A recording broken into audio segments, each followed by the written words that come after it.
It is rare for royal homes to feel both ancient and alive at the same time, but the estates connected to Princess Anne, the Princess Royal, create that exact impression. Her properties form a bridge between centuries of British history and the fast-changing world around her.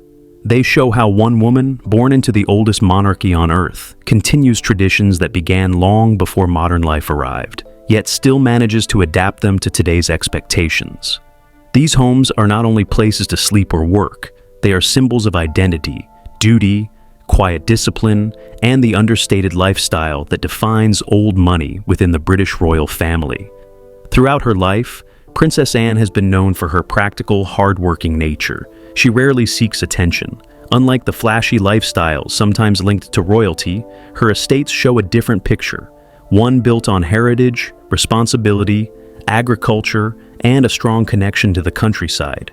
Each residence reflects a different side of her life, her role as a senior royal, her deep love of horses, her devotion to family, and the long line of traditions that shaped her since childhood. This documentary will explore these properties in detail, beginning with the estate that has defined much of her adult life, Gatcombe Park. Gatcombe Park, an estate rooted in heritage, horses, and family life. The first major estate linked to Princess Anne is Gatcombe Park, a grand historic property located in the quiet countryside of Gloucestershire. It is one of the most recognizable old money residences in the modern royal world. But despite its size and elegance, the house is known for being comfortable, lived in, and surprisingly unpretentious, much like Princess Anne herself. The story of Gatcombe Park begins long before it came into royal hands. The main house was built between 1771 and 1774 by a wealthy cloth merchant named Edward Shepherd. At the time, British textile manufacturing was booming, and merchants who succeeded in the industry often invested their wealth in impressive country homes. Gatcombe was designed with classic Georgian proportions, balanced windows, clean lines, and a sense of symmetry that gave the building a quiet authority. It was a house meant to stand the test of time, and its survival to the present day proves that the design succeeded. In the early 1800s, the property was purchased by David Ricardo, the famous economist whose writings influenced global economic theory for generations.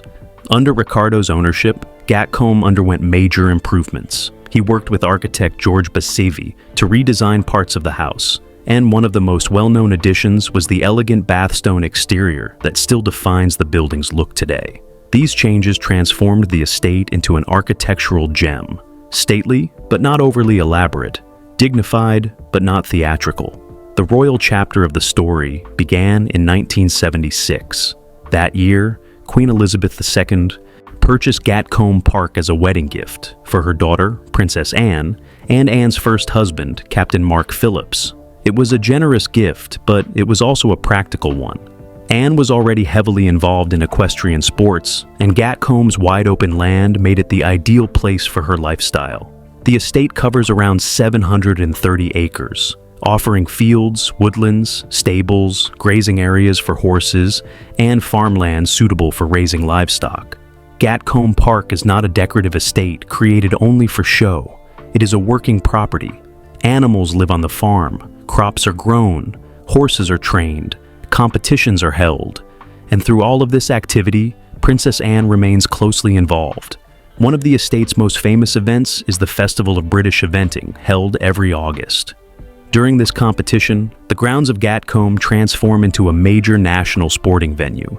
Thousands of spectators arrive to watch elite riders compete in dressage, cross-country, and show jumping. The event highlights Anne's long-standing passion for equestrian sports, a passion she passed on to her daughter, Zara Tyndall, an Olympic medal-winning rider who grew up on the estate. The main house at Gatcombe showcases historical architecture, but its interiors reflect a more personal side of royal life. Inside, there are 5 large bedrooms, 4 smaller bedrooms, a library, several sitting rooms, a billiard room, and a glass conservatory. During the early days of the COVID-19 pandemic, the public got an unexpected glimpse inside the home via video calls. Viewers were surprised. Unlike other royal residences decorated with gold, marble, or lavish antiques, Gatcombe appeared warm and practical. The rooms contain books, personal photographs, comfortable armchairs, and everyday household items. The style made it clear that Princess Anne values usability over luxury. After Princess Anne divorced Captain Mark Phillips in 1992, he moved to nearby Aston Farm.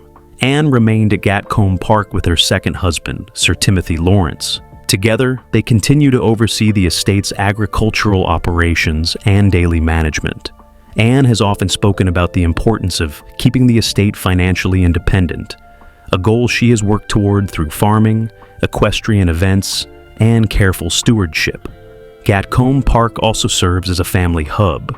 Her son, Peter Phillips, her daughter Zara Tyndall, and their families live in cottages on the grounds. For them, the estate is more than a royal property. It is home. Zara, her husband Mike Tyndall, and their children maintain the equestrian traditions of the estate.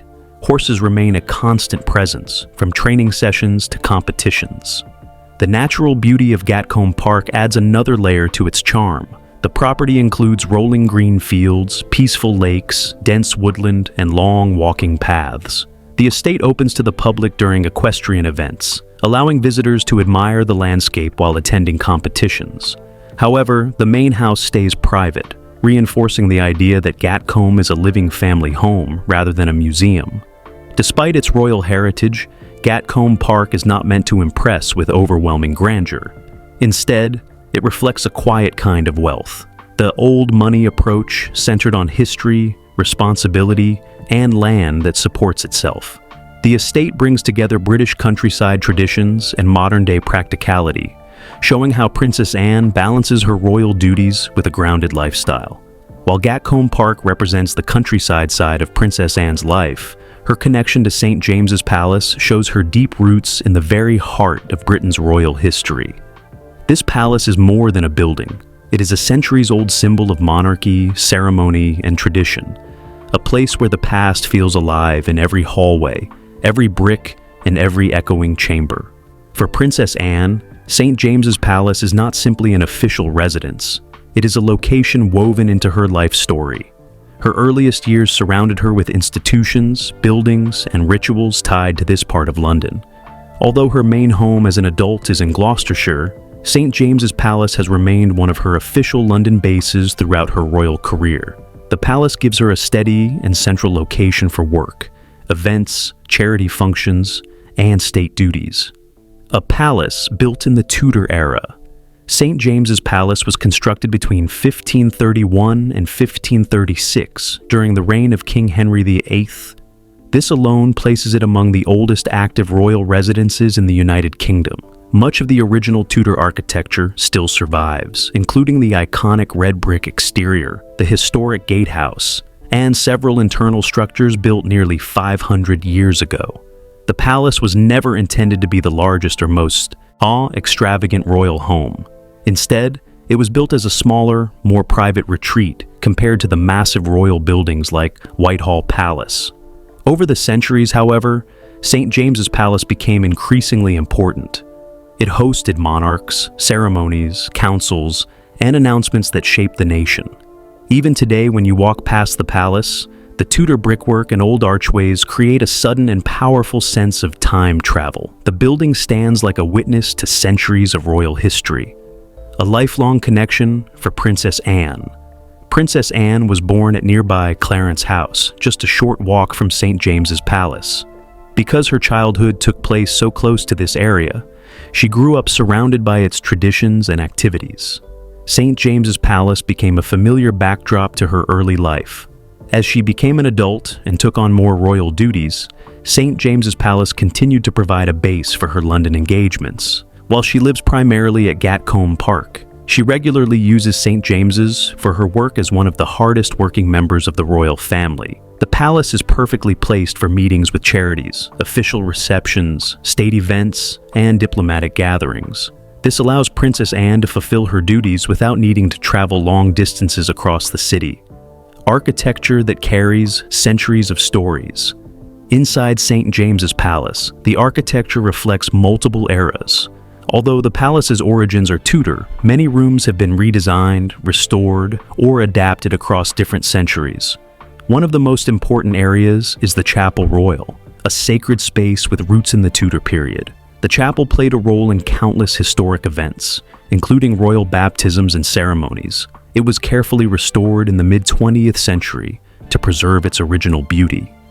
The vaulted ceiling, decorated squares, and detailed architectural patterns echo the style of ancient Roman buildings, showing how later designers blended new inspirations with old foundations. Another significant structure is the gatehouse, one of the oldest surviving sections. Its tall, square towers and brick construction immediately identify it as Tudor. Many visitors say they can almost picture messengers, guards, and courtiers from centuries past moving beneath its archway. Beyond these areas, the palace contains large staterooms used for receptions, events, and diplomatic gatherings.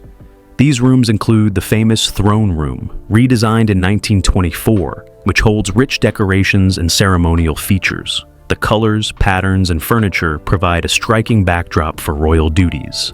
A palace of ceremony and announcement, St. James's Palace has played an enormous role in some of the most significant moments in British history.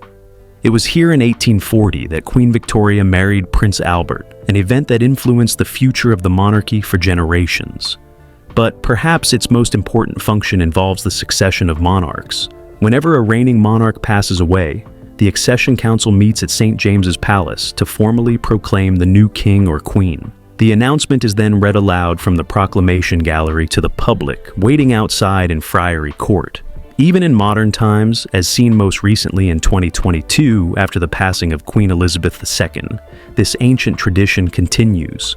Cameras broadcasted the ceremony worldwide, but the location, St. James's Palace, remained unchanged, just as it had been for hundreds of years. This makes the palace not just a building, but a key pillar in the constitutional system of the United Kingdom, a place of work, history, and daily activity. St. James's Palace is not frozen in the past. Instead, it is a living and active center of royal operations. Offices, staff quarters, and administrative departments occupy parts of the palace. Among them are the Royal Collection Trust, the Marshal of the Diplomatic Corps, and several other important branches of the royal household. The palace also hosts around 100 royal events each year, many connected to charities and organizations supported by the royal family. For Princess Anne, whose schedule is packed with engagements, St. James's serves as a strategically important workplace. It gives her access to meeting rooms, reception spaces, and official venues without needing to travel far across London. This efficiency aligns perfectly with her reputation for discipline and dedication. A residence that represents continuity. Although newer palaces and modern buildings surround London, St. James's continues to stand as a reminder that the British monarchy's strength lies in continuity. It is old but not outdated, historic but still essential. For Princess Anne, St. James's Palace connects her personal story with the long history of her family. It reflects a theme that appears throughout her life, honoring tradition while handling modern responsibilities with discipline and practicality. If Gatcombe Park shows the countryside heart of Princess Anne, and St. James's Palace reveals her place in royal duty, then Clarence House represents something even more personal, the beginning of her story. This grand London residence is where Princess Anne entered the world, took her first steps, heard her first nursery songs, and spent her earliest years surrounded by the future of the monarchy. Clarence House stands just beside St. James's Palace, forming part of a historic royal complex that has shaped generations of Britain's royal family. But despite being close to some of the oldest buildings in London, Clarence House feels softer, warmer, and more domestic than a palace. Its rooms were designed not only for ceremony, but for family life, a quality that becomes clear when exploring its history. A home designed for royal comfort. Clarence House was built between 1825 and 1827 under the direction of the famous British architect John Nash, whose work shaped much of Regency-era London. Nash had already designed parts of Buckingham Palace, Regent Street, and the Royal Pavilion in Brighton, so he was no stranger to creating elegant and prestigious structures. When he was commissioned to design Clarence House, Nash was asked to produce something stately, but not overwhelming, a place where royalty could live comfortably without the pressure of immense formality. The future King William IV, who requested the design, wanted a residence that gave him more breathing room than the strict and crowded halls of St. James's Palace. Nash delivered exactly that. A beautifully proportioned house with large windows, spacious rooms, and a graceful facade covered in pale stucco. Over time, Clarence House became known for its ability to blend grandeur and intimacy.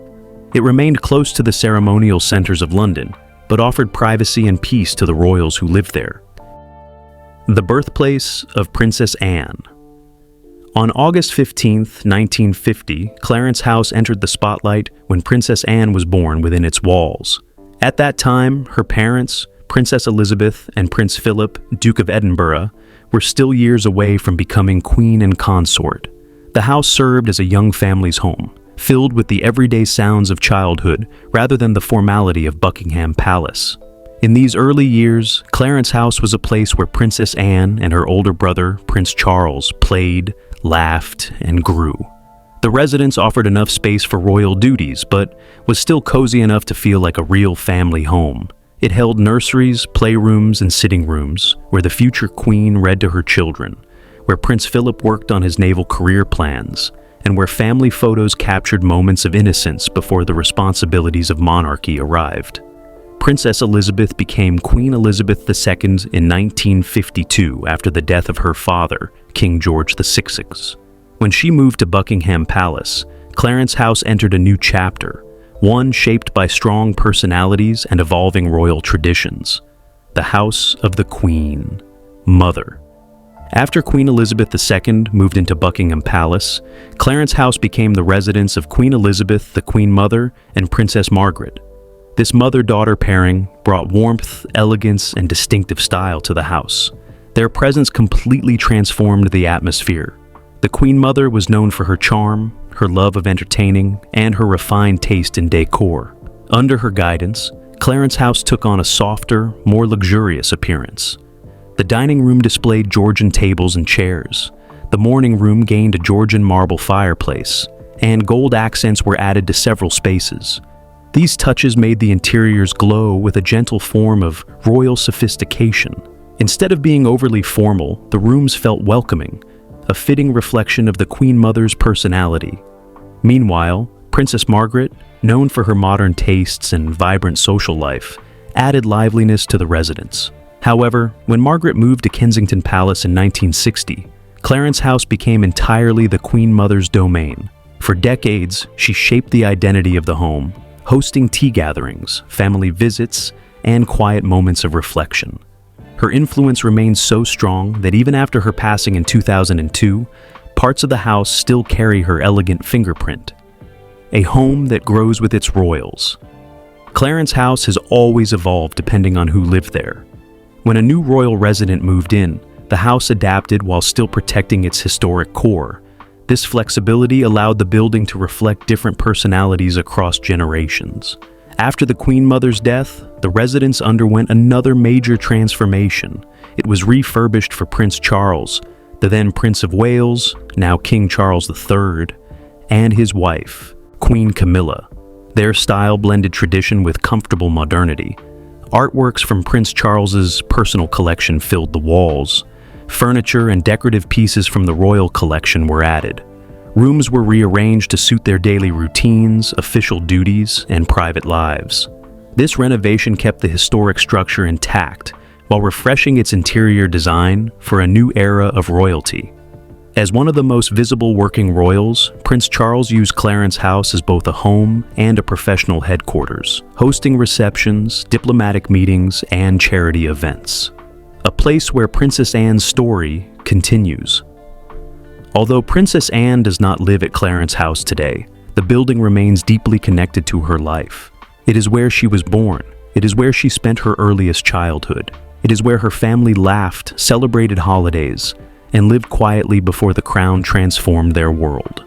For Princess Anne, Clarence House represents beginnings. It is a place that shaped her understanding of family, tradition, and the responsibilities she later embraced as the Princess Royal. And even now, when she visits the area around St. James's or attends events at the palace next door, she walks through streets she once traveled as a child. Few royals have a connection so strong to a single cluster of buildings, and Clarence House remains a central part of that personal history. Clarence House today. Today, Clarence House continues to function as an active royal residence and working building. Tourists visit every year to see its grand rooms, its historic decorations, and the elegant details left behind by generations of royalty.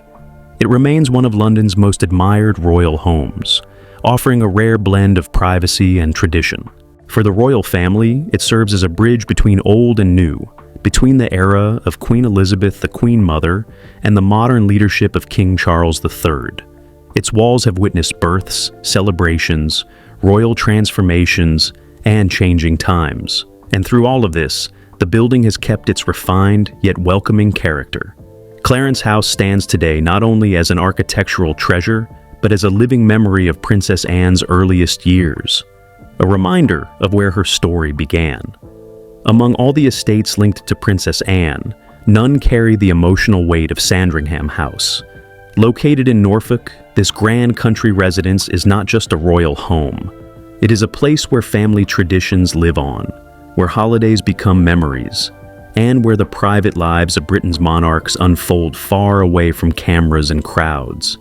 Sandringham is where the royal family gathers for Christmas. It is where children play on the lawns, where relatives exchange funny gifts instead of extravagant presents, and where decades of shared stories echo through bright rooms and winter gardens. For Princess Anne, who has spent many holidays and family events here, Sandringham represents joy, routine, and a warm sense of continuity. A gift that became a legacy.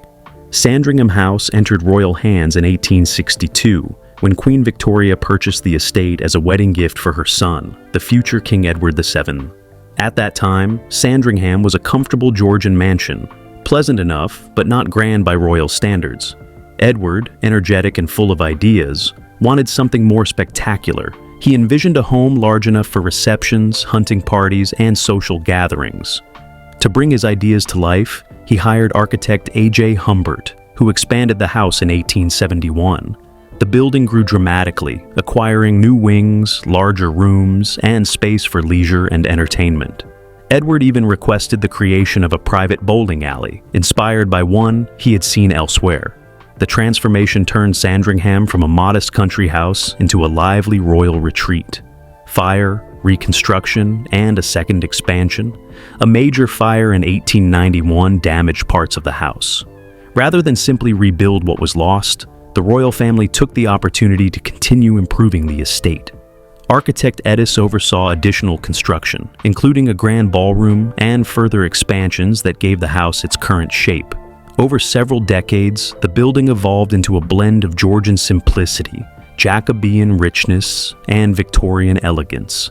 The result is a house that feels layered, a structure built by generations, each contributing their own style and values. Interiors. Filled with memory and meaning. Sandringham's interiors reflect the tastes of royal women who lived there, especially Queen Alexandra, wife of King Edward VII. She curated an environment filled with warmth, detail, and charm. The rooms were decorated with carved woodwork, elaborate fireplaces, and collections of cherished items. Among these treasures were Queen Mary's jade ornaments, delicate porcelain pieces, and hundreds of meaningful artifacts gathered over decades. Walking through Sandringham today, visitors can feel the personal touches that shape the home.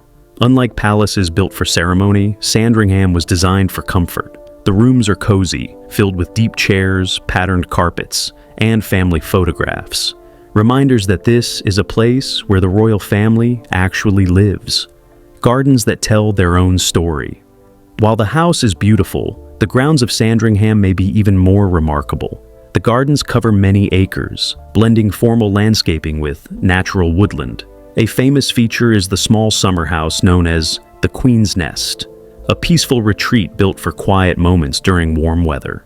In the late 1930s, landscape architect Sir Geoffrey Jellicoe redesigned parts of the northern garden. He added modern touches while preserving the estate's traditional charm. Today, the gardens contain winding paths, bright flower beds, lakeside areas, and thick forests filled with wildlife. These outdoor spaces are central to Sandringham's identity. They reflect the royal family's long-standing love of nature, conservation, and countryside life, values shared deeply by Princess Anne, a home for royal holidays and traditions.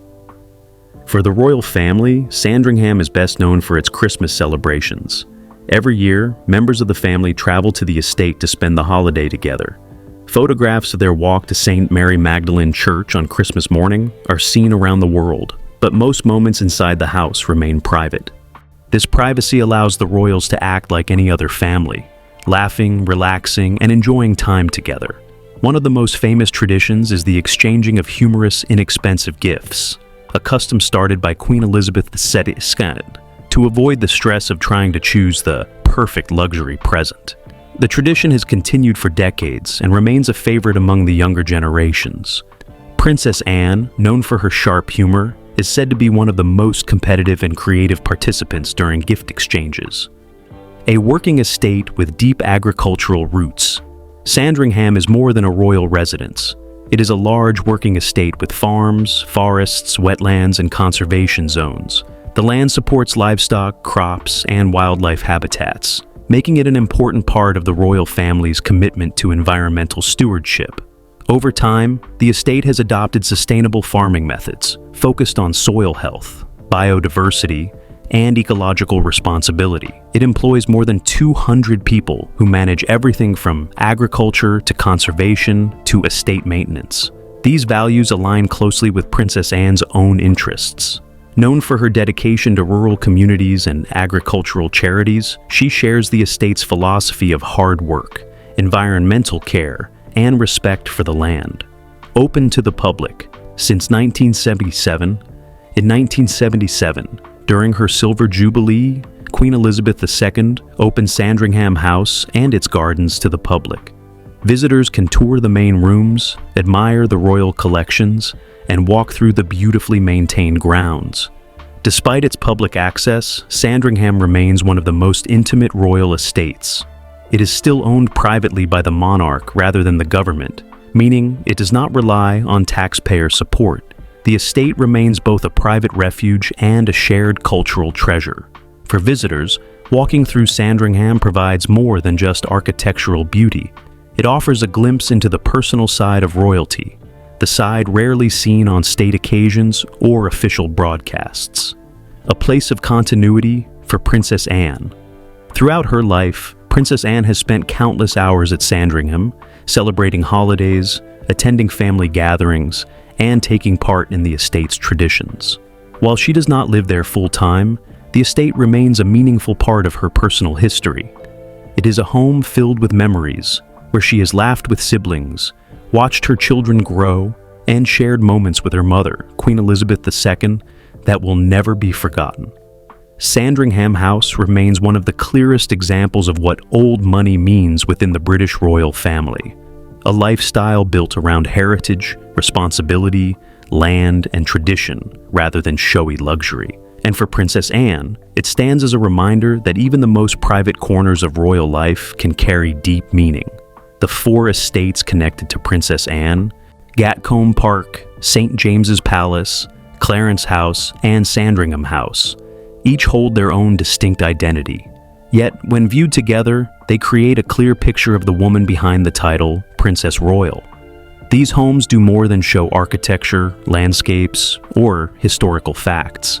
They reveal her mindset, her values, her sense of duty, and the quiet, disciplined world she chooses to live in. Unlike the type of modern wealth that seeks attention, these properties reflect the deep-rooted stability of old money, a lifestyle focused on heritage, responsibility, land, and stewardship. Princess Anne embodies these values more than any other member of the British royal family. Her estates, choices, and routines show a life built not on luxury, but on purpose, of what these estates mean to her and how they shape her identity.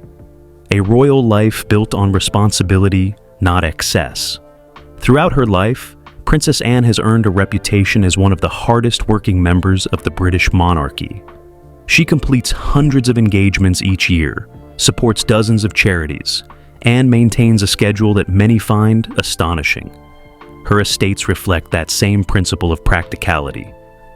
Gatcombe Park is a working farm and equestrian center, not a decorative palace.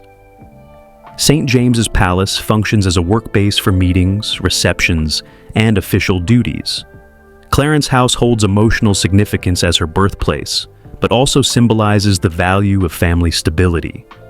Sandringham House connects her to traditions, holidays, and shared family history.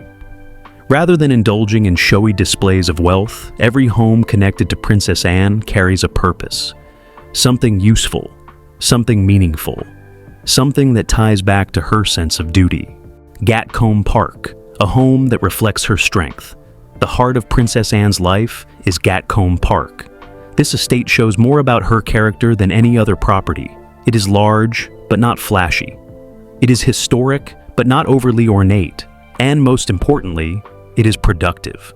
Gatcombe is a place where crops grow, livestock move across fields, horses train for competition, and eventing grounds host world-class riders. The estate's annual Festival of British Eventing draws thousands of visitors, making the property a central part of Britain's equestrian world. But behind every event, every stable, and every field is Princess Anne's quiet leadership.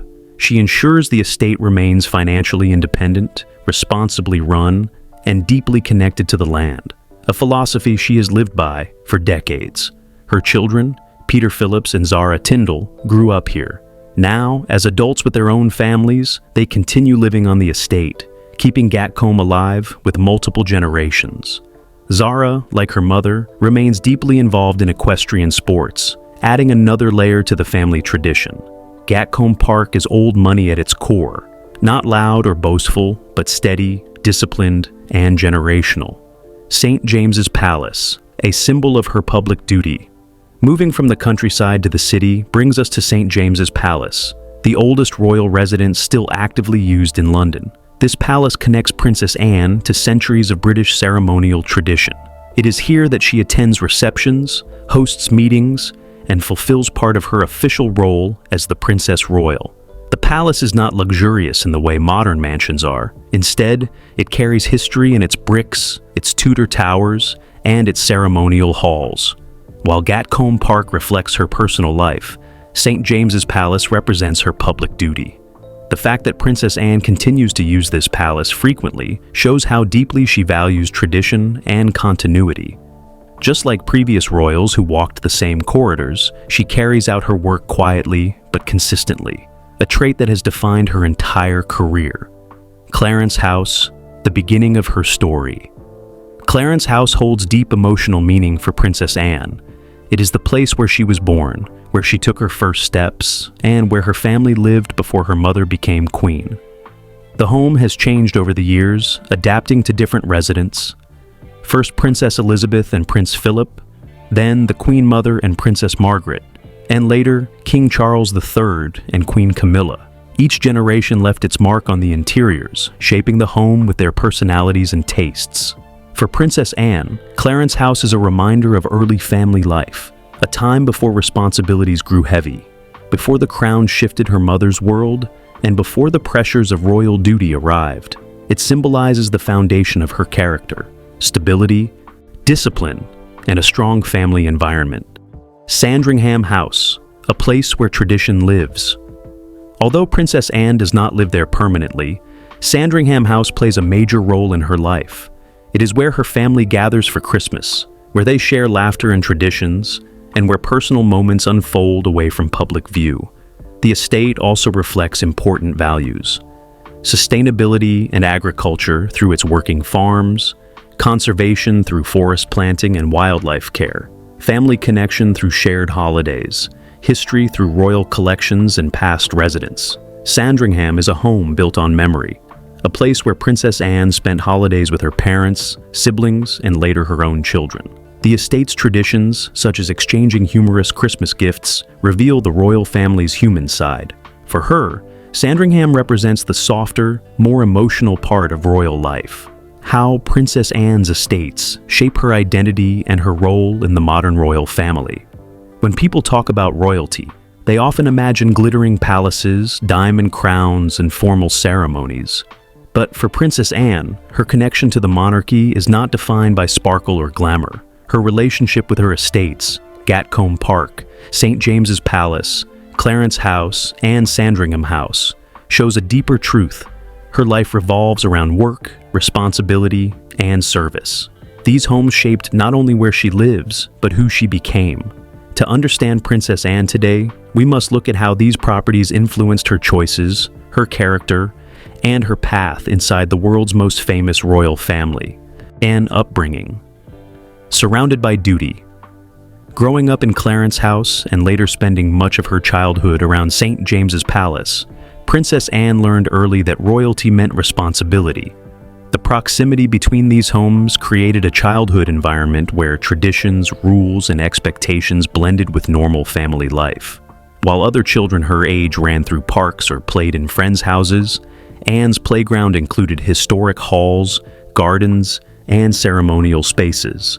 The sense of duty around her was impossible to ignore. She saw her mother, Queen Elizabeth II, balancing family moments with state work. She watched her father, Prince Philip, carry out public duties while staying deeply involved in practical projects. Being raised in these environments shaped Anne's mindset. It taught her that privilege without hard work meant nothing. It showed her that every room, every corridor, and every piece of royal history carried a deeper purpose. This is why Princess Anne became known as one of the most hard-working royals of her generation. The foundations were laid in these early homes. How her estates reflect her personality. Each property connected to Princess Anne aligns with a different side of her character. Combined, they create a clear image of who she is. 1. Her practicality and directness. At Gatcombe Park, the decor shows exactly who she is. Direct, straightforward, and uninterested in unnecessary richness.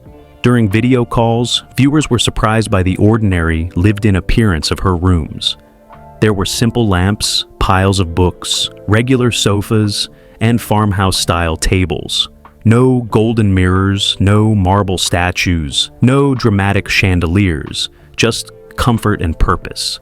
Anne has always been known for her no-nonsense attitude. Her home reflects that. 2. Her love for animals and the outdoors. Gatcombe Park's horses, stables, and fields represent one of her lifelong passions. She trained, competed, and became a skilled equestrian long before her royal duties became overwhelming. Even today, the rhythm of her countryside estate, with its livestock, competitions, and daily farm work, matches her hard-working nature. 3. Her commitment to privacy. Sandringham and Gatcombe offer what Anne values most: privacy. These estates allow her to live without constant public attention. She rides horses without photographers flashing cameras. She walks the land without crowds. She enjoys Christmas with her family, away from reporters. For someone who prizes modesty and quiet living, privacy is more valuable than luxury. 4. Her respect for tradition. St. James's Palace stands as the clearest example. Despite being centuries old, Anne continues to use it as a workspace. Many royals prefer modern offices, but Anne's connection to the palace shows her loyalty to tradition. She supports the monarchy not only through actions, but by maintaining the spaces that hold its history. 5. Her strong family ties. Clarence House, the home where she grew up, left her with a grounded, stable foundation that later influenced how she raised her own children. Unlike many royals who live far apart, Anne keeps family nearby at Gatcombe Park. Her children grew up on the estate, and now her grandchildren run through its fields just as she once did. This closeness across 3 generations is rare among royal families. But Anne made it possible. Why her properties represent. Old money values. The phrase old money does not refer to wealth alone. It refers to a philosophy, a way of living built on heritage, stability, self-reliance, land stewardship, modesty, tradition, generational responsibility. Princess Anne embodies all of these. Her homes are not modern glass mansions or flashy celebrity estates. They are historic properties filled with quiet strength. They are places that prefer stability over style, endurance over trend, and responsibility over luxury. Gatcombe Park shows land management, agriculture, self-financing independence, and modest country living. St. James's Palace shows centuries of tradition, ceremony, and the serious weight of monarchy. Clarence House shows generational continuity, family roots, and emotional history. Sandringham House shows heritage, holiday traditions, conservation, and the importance of family gatherings. Together, these estates reflect the true British aristocratic lifestyle, one built not on showing wealth, but quietly maintaining it. Princess Anne's work ethic in her homes. Many royals attend events. A few work hard. Princess Anne works constantly. She averages over 400 engagements a year, more than most younger royals. Her estates support this demanding schedule. Gatcombe Park provides calmness, grounding, and a stable base between events. The farm life keeps her connected to reality, reminding her that effort and discipline matter. St. James's Palace gives her a functional London office where she can move quickly between meetings, receptions, and charity commitments. Sandringham offers rest periods that recharge her before she returns to her duties. Clarence House represents the foundation of her early values, the starting point that shaped her sense of duty. These homes do more than house her body. They support her mission, a legacy that will outlast her. As the years pass, Princess Anne's estates will remain part of the story of the British monarchy. Future generations will walk the same corridors at St. James's. They will explore the gardens at Sandringham. They will ride horses at Gatcombe. They will look through archives at Clarence House. But her legacy will be more than buildings. It will be the example she set, a royal who preferred work over comfort, a princess who valued duty over luxury, a woman who believed that heritage must be protected, not displayed, a leader who showed the world that old money is not about being rich. It is about being responsible. Through her estates, the world sees the real Princess Anne, disciplined, dedicated, fearless, and timeless.